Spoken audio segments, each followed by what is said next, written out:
আসসালামু আলাইকুম, শুভ সকাল সবাইকে। মিষ্টি রোদের শুভেচ্ছা রইল সকলের জন্য।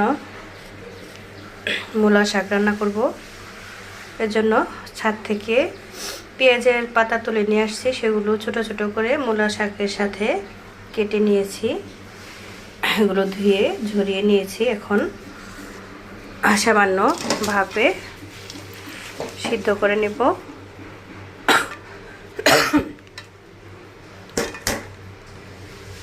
মূলা শাক কিন্তু খুবই মজার একটি খাবার, সাথে শুকনা মরিচ অথবা কাঁচা মরিচ দিয়েও খেতে পারেন, আপনাদের পছন্দ মতো।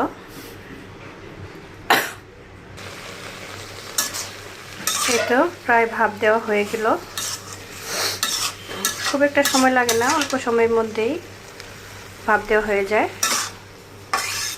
সবুজ সবুজই থাকবে, এর জন্য বেশি ভাপ দেওয়া যাবে না, হালকা করেই দিতে হবে।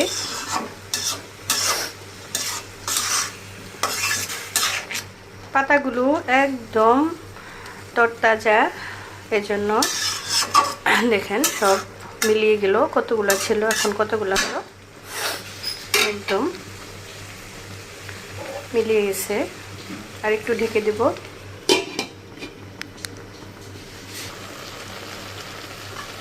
এই যে ভাপ দেওয়া কিন্তু হয়ে গেল। এখন একটা ছাঁকনিতে ঢেলে পানি ঝরিয়ে নিব।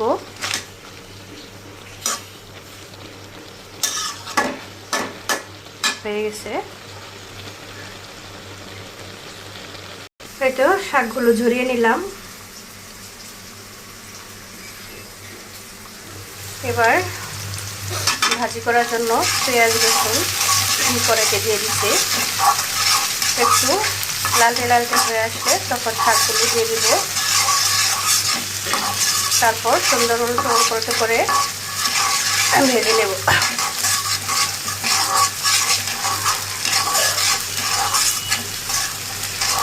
মেনলি আসলে শাকটা এই ভাজাতেই কিন্তু টেস্ট। আপনি যত সুন্দর করে ভালো করে ভেজে নিতে পারবেন, তাতে শাকটা টেস্ট হবে। এটাকে আমরা বাগারও বলি, আপনারা কি বলেন এটা কমেন্টে জানাবেন।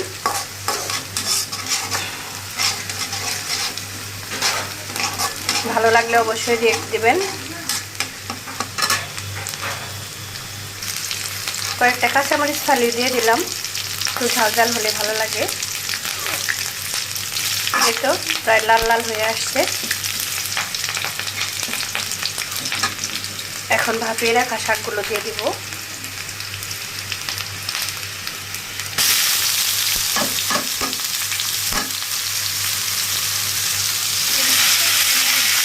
দেখেন কতটা ভালো লাগছে, একদম সবুজ, দেখলেই চোখ জুড়িয়ে যায়।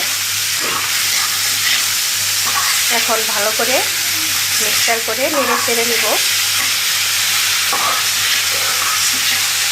হয়ে গেল আমার মূলা শাক রান্না।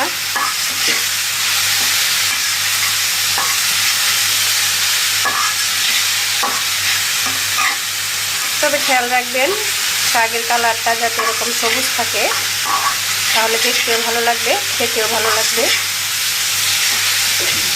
এর জন্য টাইমিংটা আপনার বুঝে নিতে হবে, আপনি কতক্ষণ সময় রান্না করবেন।